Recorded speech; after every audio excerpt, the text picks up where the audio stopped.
Hey everyone! In this video, we are finally tackling it was Oswald. The JFK files they hid for 60 years, and trust me, you don't want to miss how this ends. Quick roll call before we dive in. Drop a comment with your city and what time you're watching. If you're ready for the adventure, hit that like button, subscribe to join the family, and let's get started. 3 shots. That is what the history books tell us. 3 shots fired in 6 seconds that changed the course of American history forever. But what if the history books were written by the very people trying to hide the ink? For 60 years, the official story has been neat and tidy. A lone gunman, a madman in a window, a magic bullet that defied the laws of physics. But recently, thousands of classified documents, files that were supposed to be buried forever, were finally forced into the light. And these papers don't just whisper, they scream that we have been lied to. Tonight, we aren't looking at conspiracy theories. We are looking at the cold, hard evidence that the government kept under lock and key. We are going back to Dallas, not to retell the story you know, but to uncover the story they killed to keep quiet. It is November 22nd, 1963, Dallas, Texas. The sun is unusually bright for late autumn, blazing down on the open convertible carrying President John F. Kennedy and the First Lady Jackie. If you look at the footage, really look at it, you see a man at the height of his power. He is smiling. He is waving. The crowds are thick, lining the streets, shouting his name. It feels like a celebration. But looking back, it feels like a funeral procession that started before the body was even cold. The motorcade turns onto Houston Street, moving slowly, too slowly. Security protocols usually demand speed in open areas, but today, everything is sluggish. The car makes that fateful sharp left turn onto Elm Street, heading down into Dealey Plaza. This is known as a kill zone. It is a triangulation of fire. You have the Texas School Book Depository looming behind, the grassy knoll rising to the right, and the triple underpass ahead. The layout is a sniper's dream and a security detail's nightmare. At 12:30 p.m., the air cracks. It sounds like a car backfiring. That's what almost everyone says later. Just a pop. President Kennedy stops waving. His hands move toward his neck, not in panic, but in a sudden, jerky confusion. Then the second sound. This one is unmistakable. It is the roar of a high-powered rifle. Governor Connolly, sitting in the front seat, begins to turn, his face twisting in agony. And then the third shot. The shot that the world has seen 1,000 times in the Zapruder film, frame 313. It is visceral. It is violent. The president's head snaps back and to the left. Remember that phrase, back and to the left. If a shot comes from behind, from the book depository, physics dictates the body should move forward. But Kennedy is thrown backward, as if hit by a sledgehammer from the front. In the chaos that follows, a Secret Service agent, Clint Hill, leaps onto the back of the limousine. He isn't trying to save the president. It's too late for that. He is trying to push Jackie back into her seat because, in her shock, she is crawling onto the trunk of the car, reaching for something that has been blown away. The car speeds off, racing toward Parkland Hospital, leaving a traumatized nation in its wake. But while the doctors are fighting a losing battle at the hospital, something else is happening in Dealey Plaza. Something the original investigation glossed over. Dozens of witnesses, people standing right there on the grass, aren't looking up at the book depository window. They are running toward the grassy knoll. They are running toward a wooden fence and a parking lot. They smell gunpowder, not up in the air but down on the ground level. A police officer runs up the embankment, weapon drawn, expecting to find the shooter. He encounters men claiming to be Secret Service agents. But here is the chilling detail that was buried for decades. The Secret Service later confirmed they had no agents on the ground in that area at that time. So, who were the men flashing badges and turning away the cops while the president was dying? Less than 90 minutes after the president is declared dead, The police arrest a man in a movie theater. Lee Harvey Oswald. He is sitting in the dark, watching a film called War is Hell. When the lights come up and the officers approach, he allegedly pulls a pistol. There is a scuffle. He is dragged out, bruised and battered into the Texas sunlight. This is where the narrative we were sold begins to take shape.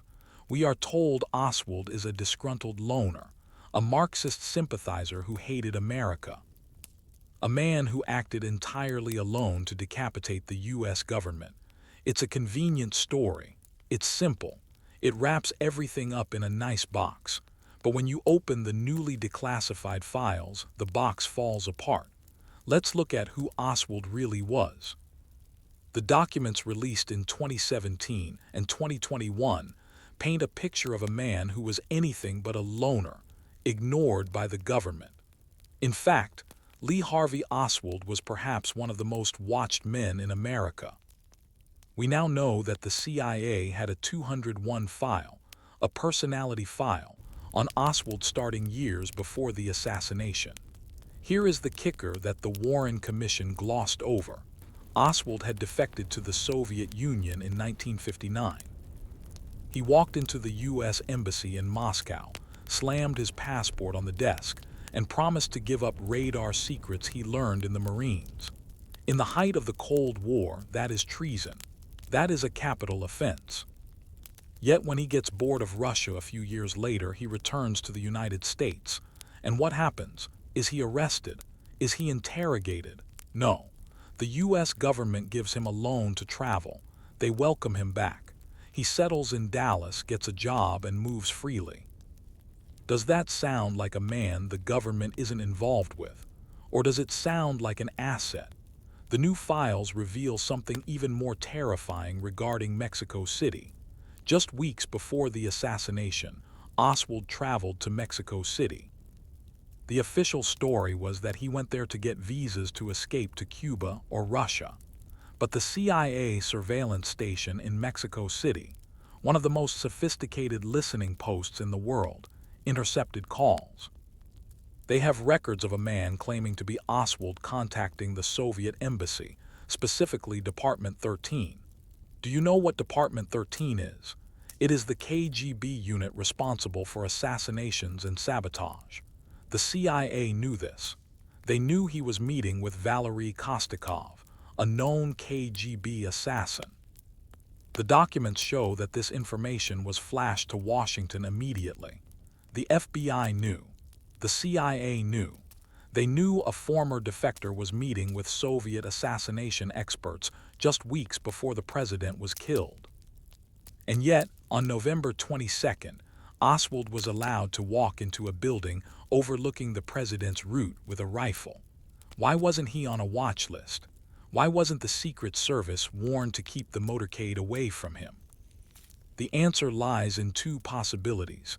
Either catastrophic incompetence on a scale that is impossible to believe, or they let it happen. Let's talk about the evidence that convicted Oswald in the court of public opinion. The rifle, an Italian-made Carcano, a piece of junk, really.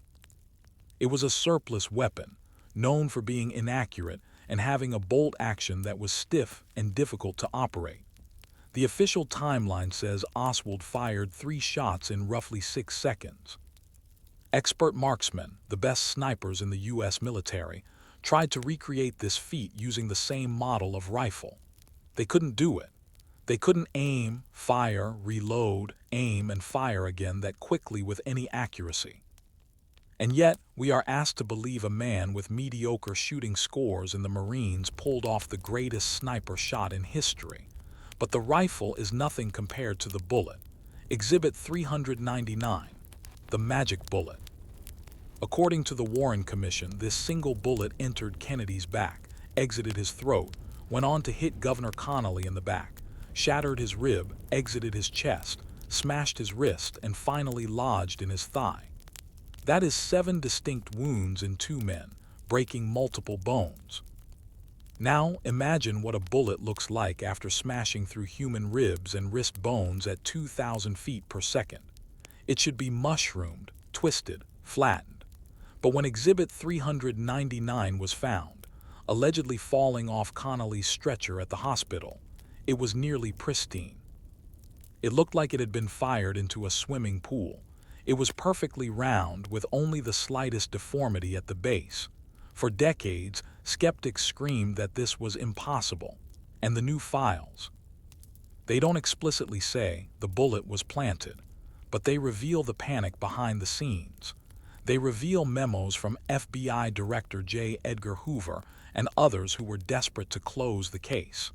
They needed the single bullet theory to work. Because if that bullet didn't cause all those wounds, then there had to be a second bullet. And if there was a second bullet, there was a second shooter. And if there was a second shooter, Oswald wasn't a lone nut. He was part of a conspiracy. The government had to make the physics fit the story, not the other way around. But the most damning evidence isn't just about ballistics. It's about what Oswald said himself. We have seen the footage. He is being paraded through the police headquarters. He isn't screaming political slogans. He isn't bragging about killing the fascist tyrant. He looks confused. He looks scared. And he looks right into the camera and says 4 words that haunt history.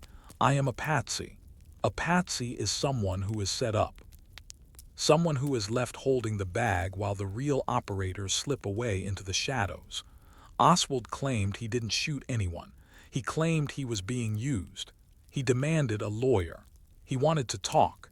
He wanted to tell his side of the story. And the world waited with bated breath for his trial. That trial would have been the trial of the century. Evidence would be presented. Witnesses would be cross-examined. Oswald would have to explain his trip to Mexico, his connections, and his movements. But the system made sure that trial never happened. Sunday morning, November 24th, less than 48 hours after the president is killed, the Dallas police are preparing to move Lee Harvey Oswald from the city jail to the county jail. It is a routine transfer, but because the eyes of the world are on Dallas, they decide to do it in front of live television cameras in the basement garage. Millions of Americans are eating breakfast, glued to their black and white sets, waiting to get another look at the man accused of changing their world. The armored car is waiting. Oswald is led out, handcuffed to a detective on either side. He looks weary. The bright television lights hit him. And then out of the crowd of reporters and cops, a man in a fedora steps forward. He moves with purpose. He isn't stopped. He holds a snub-nosed .38 revolver. He shoves it right into Oswald's gut and pulls the trigger. The sound on live TV is a muffled pop followed by a groan. Oswald crumples. The basement erupts into chaos.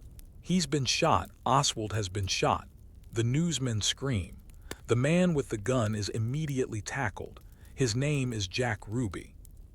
The official story, the one peddled by the media almost instantly, is that Ruby was a distraught, patriotic nightclub owner who loved President Kennedy so much that he just snapped. He wanted to spare Jackie Kennedy the pain of a trial. It's a heartbreaking story. It's also complete nonsense.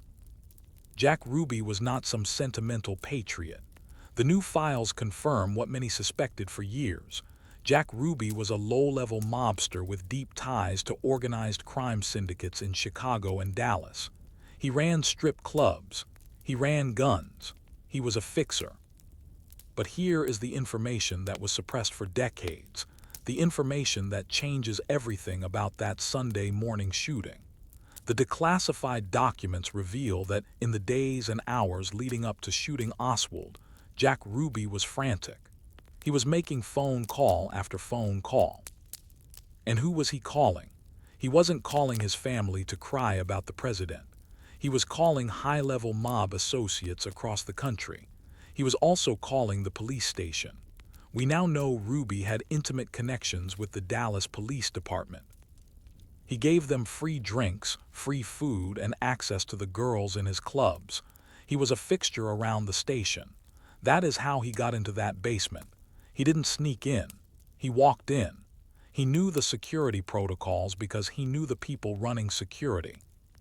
Why did the mob want Oswald dead?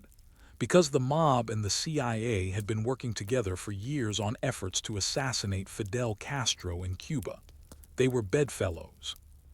If Oswald went to trial, if he started talking about his time in Russia, his contacts in Mexico City, or who might have actually guided him, he could pull on a thread that would unravel the entire dark alliance between U.S. intelligence and organized crime.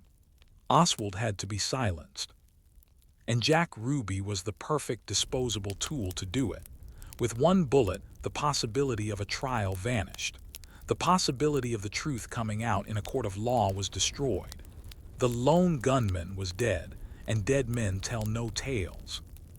So we have a dead president, a dead patsy, and a cover-up that began before the first hour was up. But the biggest question remains: why? Why kill John F. Kennedy?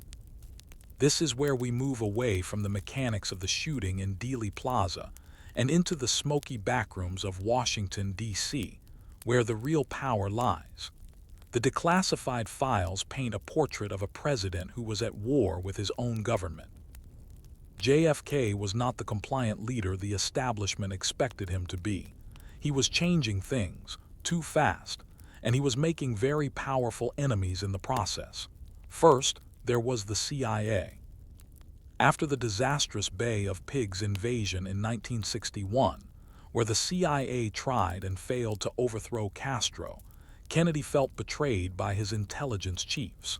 He realized they were trying to manipulate him into a full-scale war. In a private moment of fury, Kennedy famously told his brother Bobby that he wanted to splinter the CIA into 1,000 pieces and scatter it to the winds. You don't threaten the most powerful intelligence agency on Earth and expect them to take it lying down. The CIA viewed Kennedy not just as a problem, but as a national security threat. Then there was Vietnam. The military-industrial complex, the massive machine of defense contractors and Pentagon brass that Eisenhower had warned us about, was gearing up for a massive war in Southeast Asia. War is profitable. Peace is not. But Kennedy was pumping the brakes. Just 1 month before his death, in October 1963, Kennedy signed National Security Action Memorandum 263. These documents, once top secret, ordered the withdrawal of 1,000 U.S. military personnel from Vietnam by the end of the year, with a plan to be completely out by 1965. Kennedy was ending the war before it truly began. Think about the billions of dollars at stake. Think about the careers built on war. Kennedy was about to take that all away. Now look at what happened immediately after he died. Lyndon B. Johnson becomes president. Within days, the policy on Vietnam completely reverses.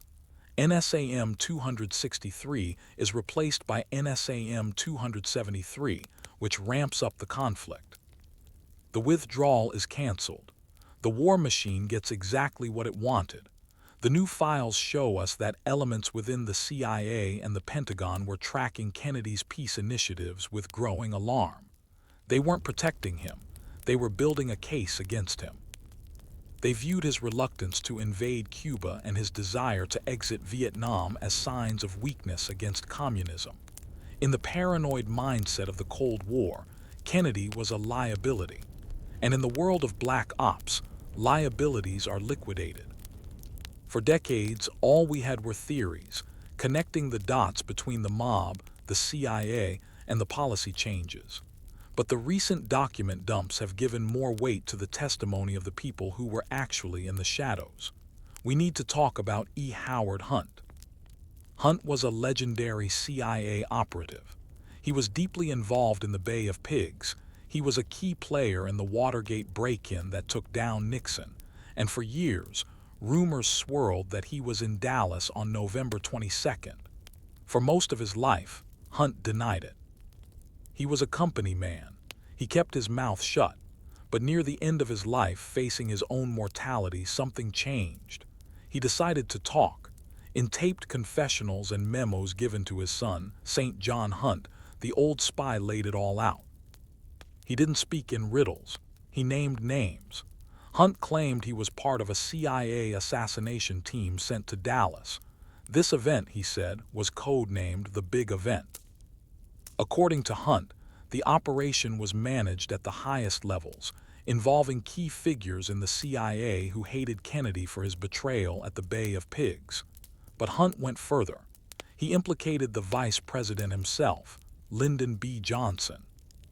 Hunt described LBJ as the man who gave the final nod, the man who ensured the cover-up would hold at the highest levels of government. LBJ had the motive, the opportunity, and the means, Hunt said. And what about the shooters? Hunt confirmed what the witnesses on the ground said back in 1963. It wasn't just Oswald. Hunt described a team. He mentioned French gunmen, professional assassins imported for the job, positioned on the grassy knoll. These were the men who took the kill shot from the front, the shot that blew the president's head back and to the left.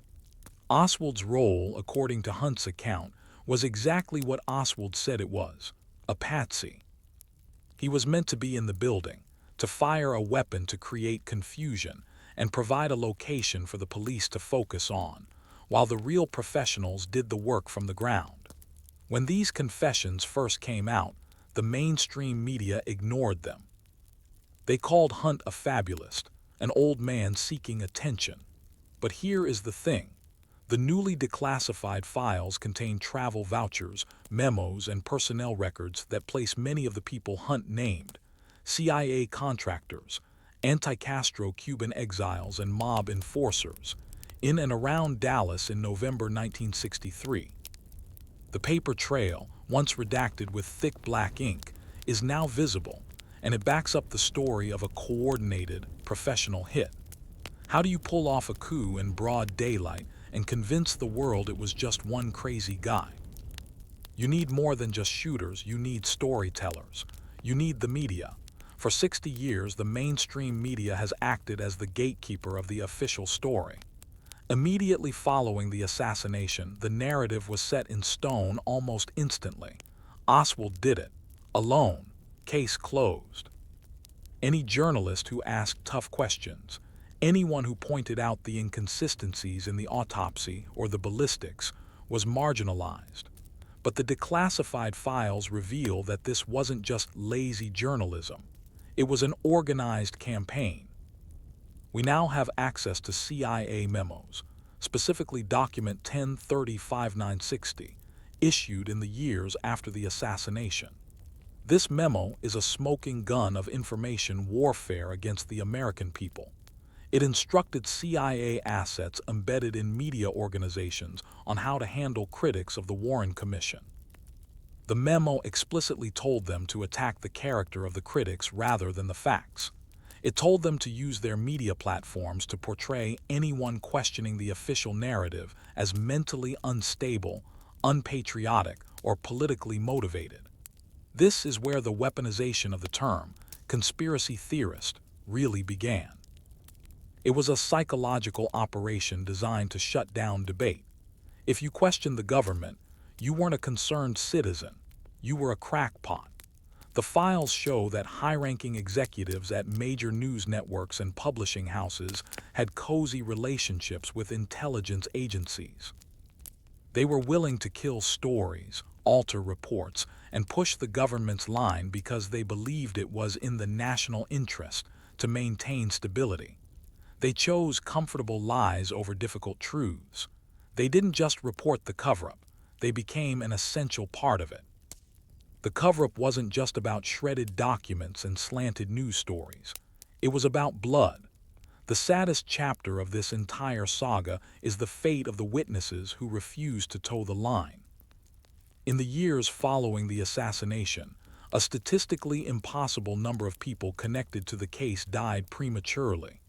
Car accidents, sudden heart attacks in healthy people, suicides that didn't make sense. Take Dorothy Kilgallen, for example. She was one of the most famous journalists in America at the time, known for her sharp wit and investigative skills. She didn't buy the official story for a second. She used her connections to get a private, one-on-one interview with Jack Ruby in his jail cell. No one knows exactly what Ruby told her, but afterward, Kilgallen told friends she was about to blow the JFK case wide open. She was preparing to publish a massive exposé. Days later, Dorothy Kilgallen was found dead in her Manhattan apartment. The official cause was an accidental overdose of alcohol and barbiturates, but her notes on the Ruby interview, the folder she carried everywhere, gone. It has never been found. Then there were the witnesses in Dealey Plaza. People who insisted they saw smoke on the grassy knoll or heard shots from multiple directions found themselves intimidated by federal agents. They were told they were mistaken. They were threatened with IRS audits or public humiliation. Some just stopped talking. Others, like Roger Craig, a Dallas deputy sheriff who insisted he saw Oswald get into a getaway car driven by a dark-complected man right after the shooting, faced ruin. He was fired, harassed, survived multiple assassination attempts, and eventually died young under suspicious circumstances labeled a suicide. The message was clear. Sticking to the truth was a death sentence. The silence that surrounded the JFK assassination wasn't natural. It was enforced through terror. So, here we are, 6 decades later. The law famously stated that all files related to the JFK assassination had to be released in full by October 2017.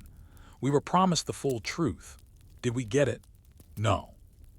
When the deadline arrived, the intelligence agencies, the CIA and FBI, lobbied furiously at the last minute to keep thousands of records hidden.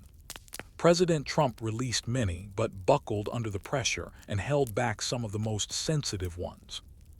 Then President Biden did the same, releasing more batches but certifying that certain records must remain classified to protect national security, intelligence sources, and foreign relations.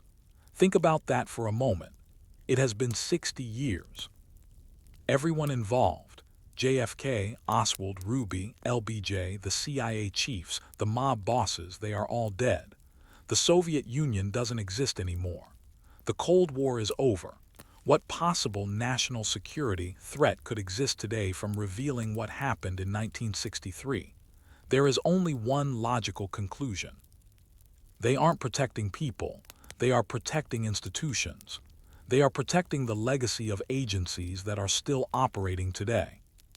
The files that remain hidden, the catastrophic 3% that they refuse to let us see, likely contain the smoking guns that link the operational hands on the ground in Dallas to the highest offices in Langley and Washington.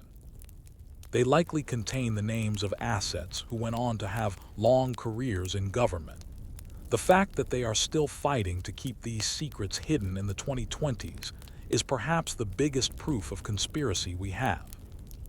If it was just Oswald, if it was just a lone nut, they would have dumped every single piece of paper decades ago to prove it. The secrecy is the evidence. They are hiding the fact that the very institutions meant to protect the president were the ones that executed him and got away with it. So, why does this matter now? Why should you care about a murder that happened in 1963? Because the assassination of John F. Kennedy wasn't just a murder. It was a transfer of power. It was the moment the American government stopped being a representative of the people and became a servant of the security state. On that day in Dallas, the vote of the people was overruled by the bullet of a sniper. When they killed Kennedy, they killed the idea that a president could stand up to the military-industrial complex and survive. They sent a message to every future president. We run this country, and don't you forget it. And if you look at history since then, the endless wars, the expansion of surveillance, the growing power of intelligence agencies, you can see that the message was received loud and clear. We may never see the unredacted version of that last 3% of the files. They may burn them before they let us see them. But in a way, we don't need them. We have enough pieces of the puzzle to see the picture. We know Oswald was an intelligence asset, not a lone wolf. We know the magic bullet is a physical impossibility. We know the autopsy was botched, the witnesses were silenced, and the investigation was a sham from day one. The truth isn't locked in a vault in Washington. The truth is right here, in the patterns, in the lies they told, and in the silence they forced upon a nation. They thought that by burying the documents, they could bury the truth. They thought that if they waited long enough, we would stop caring. We would stop asking. They were wrong. We are still here. We are still asking. And as long as we refuse to accept the official lie, the memory of what really happened that day in Dallas stays alive. We owe it to history, and we owe it to the future to keep shining a light into the darkness. Because a country that cannot face its own past has no future. This wasn't just the death of a man. It was the death of innocence. But it doesn't have to be the death of the truth. That part is up to us. That is the story the files tell, a story of betrayal, cover-ups, and a secret that shaped the modern world. But this investigation isn't over. We are going to keep digging into every new document that gets released. If you believe the truth matters, if you want to be part of this journey to uncover the hidden history they don't teach you in school, then you know what to do. Hit that subscribe button and turn on notifications so you never miss an update. And I want to hear from you in the comments right now. Based on everything you've heard today, who do you think gave the final order? Was it the CIA, the mob, or someone else? Let's get a real debate going down below. Thanks for watching, thanks for questioning, and until next time, stay curious.